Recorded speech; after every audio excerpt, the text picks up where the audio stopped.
дар як соли охир дар Тоҷикистон дар вуҷуди 130 кӯдак вируси норасоии масъунияти бадан ё ВИЧ ошкор шудааст.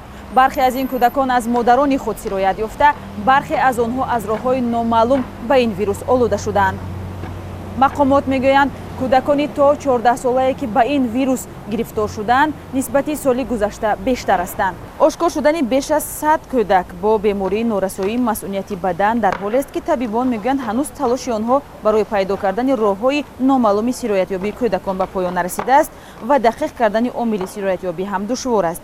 пизишкон мегӯянд, агар як гурӯҳи ин кӯдакон аз модар ба ин вирус сироят ёфта, роҳи мубтало шудани онҳо муайян шудааст, аммо кӯдакони олуда ба ин вирус аз падару модари солим як муаммост.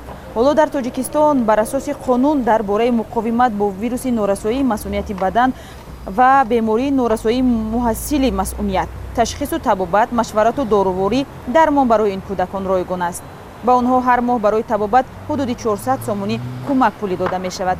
аммо масъулини созмонҳои кор бо кӯдакони мубтало ба ин беморӣ мегӯянд, барои кӯдакони олуда ба ин вирус бояд дар баробари ин барномаву усулҳои вижае ба роҳ монда шавад, то онҳоро бо роҳи бемории худ ва бо зиндагии дигар, зиндагие ки то ҷое аз ҳамсолони дигарашон фарқ дорад, омода созанд. тавассути чунин лоиҳаҳо кӯдакҳо бояд дарк кунанд ки танҳо нестанд ва умедашон ба оянда бештар бошад. ба ин тартиб ҳар рӯз дар Тоҷикистон то 4 нафар ба ин вирус гирифтор мешаванд.